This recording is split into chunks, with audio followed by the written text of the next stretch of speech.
ঘটনাটি যেমন চোরের মায়ের বড় গলার মতো। মাদক কারবারিকে নিয়ে নিউজ করায় সাংবাদিকের বিরুদ্ধে মানহানির মামলা। দর্শক, এমন একটি ঘটনা ঘটেছে ফেনীতে। ফেনীর ফুলগাজীর আমজাদহাটের আত্মস্বীকৃত মাদক কারবারি রহিমুল্লার বিরুদ্ধে সংবাদ প্রকাশ করার জের ধরে পত্রিকার সম্পাদক সহ সংবাদকর্মীর উপর যে মামলা, সেই মামলা করার প্রতিবাদে আজকে ফেনী জেলার কর্মরত সাংবাদিকদের ব্যানারে মানববন্ধনের আয়োজন করা হয়েছে। এই মুহূর্তে আমরা অবস্থান করছি সরাসরি ফেনী শহরে যে কেন্দ্রীয় শহীদ মিনার রয়েছে ঠিক সেখান থেকে। আপনাদেরকে যদি একটু দেখানোর চেষ্টা করি, ফেনী জেলায় কর্মরত যে সকল গণমাধ্যম কর্মীরা রয়েছেন, যে সাংবাদিক ইউনিয়ন, ফেনী রিপোর্টার্স ইউনিটি সহ বেশ কিছু যে সাংবাদিক সংগঠন রয়েছে তাদের নেতৃবৃন্দ কিন্তু এখানটায় উপস্থিত রয়েছেন। এবং এই যে আজকে তাদের এই প্রতিবাদ, সেই প্রতিবাদে তারা যেটি বলছেন, যেই দৈনিক ফেনী সাংবাদিকদের বিরুদ্ধে যে মামলা করা হয়েছে সেই মামলা অনতিবিলম্বে প্রত্যাহার সহ মাদক যে কারবারি হয়েছে তাকে গ্রেফতারের দাবিতে মূলত আজকে তারা এই মানববন্ধন এবং প্রতিবাদ সমাবেশ করছে। আমরা যদি আপনাদেরকে উল্লেখ করি, যে মূল বিষয় থেকে ঘটনার সূত্রপাত হয় সেটি ফেনীর ফুলগাজী উপজেলার আমজাদহাটের যে সীমান্তে চোরাচালানের সাম্রাজ্য ইউপি সদস্য যিনি নিজেকে নিজে ব্যবসা করেন এমন একটি রেকর্ড কিন্তু সামাজিক যোগাযোগ মাধ্যমে বেশ ভাইরাল হয়েছিল।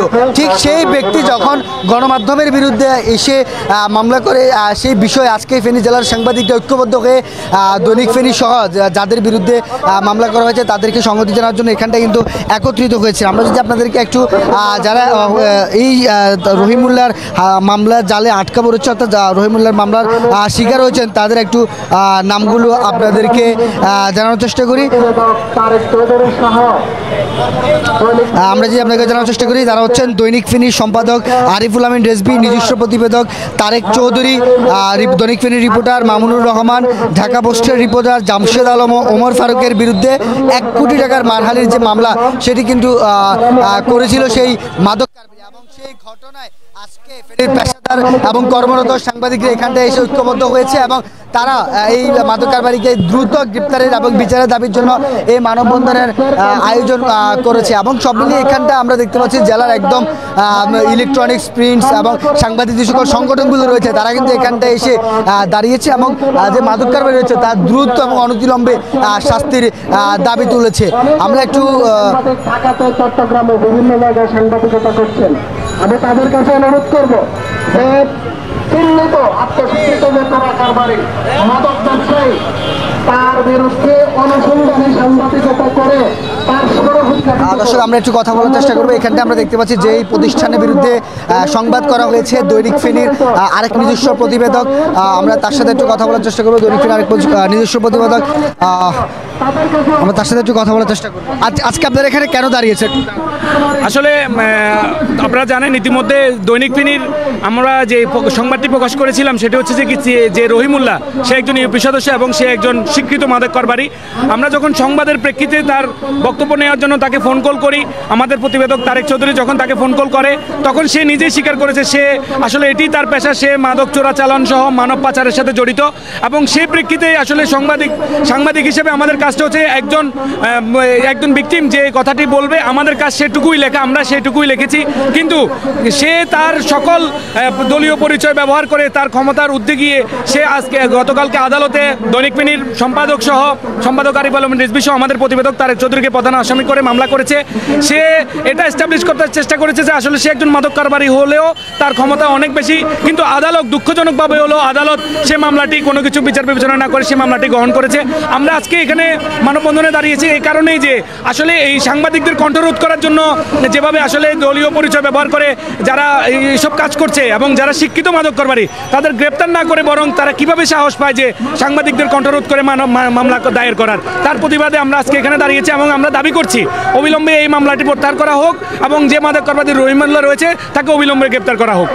ধন্যবাদ। দর্শক, আমরা কথা বলছিলাম দৈনিক ফেনীর এক প্রতিবেদক মুস্তাফিজ মুরাদের সাথে। তিনি যেটি বলছেন এই মামলা তাদের পেশাগত কাজকে কখনোই বাধাগ্রস্ত করতে পারবে না, তবে অনতিবিলম্বে এই যে মামলা সেটি প্রত্যাহারের দাবি কিন্তু তিনি তুলে ধরেছেন। এবং আজকে ফেনীর কেন্দ্রীয় শহীদ মিনারে জেলায় কর্মরত যে সকল পেশাদার সাংবাদিক এবং সাংবাদিক নেতৃবৃন্দ রয়েছে তারাও কিন্তু এখানটায় এসে সমঝোতা জানিয়েছেন এবং এই মানববন্ধন এবং প্রতিবাদ সমাবেশ থেকে তারা যেটি বলছেন অনতিবিলম্বে এই যে মাদক কারবারি রয়েছে তাকে গ্রেপ্তার করে দ্রুত যে বিচার সেটি কিন্তু কার্যকর করতে হবে। এবং আমরা এখানটায় একটু কথা বলার চেষ্টা করব স্টারলাইন পত্রিকার যে সহযোগী সম্পাদক রয়েছে, আমরা একটু তার সাথে কথা বলার চেষ্টা করবো। তার এখানটা কেন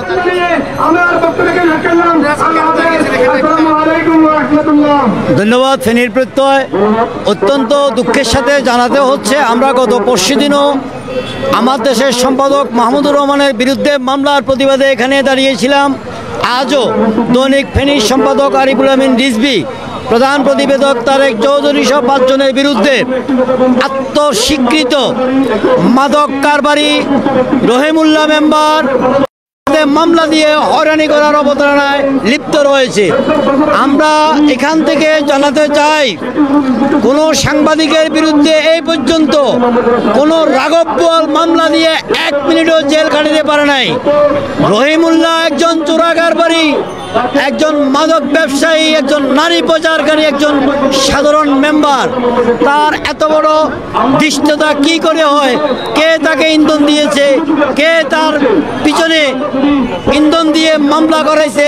আমরা এটা উদ্ঘাটন না করে ছাড়ব না। আমরা চাই অনতি বিলম্বে এই রহিমুল্লাহর বিরুদ্ধে আইনগত রিপোর্টের ভিত্তিতে আইনগত পদক্ষেপ গ্রহণ করে তাকে জেলখানায় নিক্ষেপ করা হোক। ধন্যবাদ। দর্শক, আমরা একটু কথা বলার চেষ্টা করবো। এখানটায় সিরিজ সাংবাদিক মহিবুল্লাহ ফরাদ ভাই রয়েছেন, তার কাছে একটু কথা বলার চেষ্টা করবো। বিসমিল্লাহির রহমানির রহিম। ফেনীতে কর্মরত সাংবাদিকবৃন্দ, ফেনী রিপোর্টার আয়োজনে আজকের এই মানববন্ধনে উপস্থিত সহকর্মী সাংবাদিকবৃন্দ, আসলে যে বিষয়টা খুবই দুঃখজনক বিষয়, একজন আত্মস্বীকৃত মাদক ব্যবসায়ী, সে তার স্পর্ধা দেখে আমরা অবাক হয়েছি। সে কিভাবে একটা পত্রিকার সম্পাদক রিপোর্টারের বিরুদ্ধে সে মামলা করে। যে আমরা অডিও যে ক্লিপটি আমরা শুনেছি, সেখানে আমরা শুনতে পেয়েছি যে তিনি নিজে বলেছেন যে তিনি চোরাচালানের সাথে জড়িত, মাদক ব্যবসার সাথে জড়িত। তাহলে আদালত কিভাবে তার মামলাটা গ্রহণ করলো, সাংবাদিকের বিরুদ্ধে মামলাটা গ্রহণ করলো? আমরা আজকে যারা সিনিয়র সাংবাদিক আছে, আমরা তাদের কাছ থেকে আমরা আগামীতে কঠিন এবং কঠোর কর্মসূচি আমরা আশা করি যে তারা কঠোর কর্মসূচি দিবে। এভাবে যদি একজন মাদক ব্যবসায়ী সে যদি সিনিয়র সাংবাদিকদের বিরুদ্ধে মামলা করার সাহস পায়, আগামীতে সে আরো বেপরোয়া হয়ে যাবে। আমরা অবিলম্বে এই স্বীকৃত মাদক ব্যবসায়ীকে গ্রেপ্তারের দাবি জানাই। ধন্যবাদ। আমরা কথা বলছিলাম ফেনী সিনিয়র। এখানটা আমরা দেখতে পাচ্ছি উপস্থিত রয়েছেন, এখানটায় উপস্থিত রয়েছেন ফেনীর অন্যান্য সিনিয়র সাংবাদিকরা। আমরা একটু কথা বলার চেষ্টা করবো তাদের সাথে। আজকে তারা এই মানববন্ধনে ডাক দিয়ে সকল পেশাদার সাংবাদিক রয়েছেন, তারা এখানে এসে ঐক্যবদ্ধ হয়েছেন। আমরা একটু কথা বলার চেষ্টা করবো, এখানটা আমরা সরাসরি কথা বলার চেষ্টা করবো এখন টেলিভিশনের ফেনী জেলা প্রতিনিধি সোলেমান ডালিম ভাইয়ের সাথে। একজন চিহ্নিত চোরা কারবারি যে সীমান্তে মাদক ব্যবসা করে, পত্রিকার যে প্রতিবেদকের সাথে ফোন আলাপে সেই বিষয়টি দম্ভের সাথে স্বীকারও করেছে। স্বীকার করার পরেও আদালতে মামলাটি গ্রহণ করা, আমরা এটি আশ্চর্য হয়েছি। আমরা মনে করছি যে এই যে ইতিহাস চালু হলো, একজন অপরাধী যে স্বীকার করে উল্টো সাংবাদিকের বিরুদ্ধে আদালতে মামলা, এটি গণমাধ্যমের জন্য অশনি সংকেত হিসেবে হয়েছে। দৈনিক ফেনীর যে প্রতিবেদক এবং সম্পাদকের বিরুদ্ধে যে মামলা হয়েছে, এই মামলার আমরা তীব্র নিন্দা জানাচ্ছি এবং চিহ্নিত যে মাদক এবং চোরা কারবারি রয়েছে তাকে আমরা শাস্তির আওতায় আনার জন্য আইন শৃঙ্খলা বাহিনীর কাছে দাবি জানাচ্ছি। সেই দাবির আলোকেই কিন্তু আমরা আজকে এই মানববন্ধনে দাঁড়িয়েছি। আমরা চাই খুব অল্প সময়ের মধ্যে অপরাধী যেন আইনের আওতায় আসে। ধন্যবাদ। আমরা কথা বলছিলাম এখন টেলিভিশনের ফেনী জেলা প্রতিনিধির সাথে, তিনি যেটি বলছেন আজকে এখানটায় ফেনী পেশাদার সাংবাদিক ঐক্যবদ্ধ হয়েছেন তাদের দাবি আদায়ের জন্য।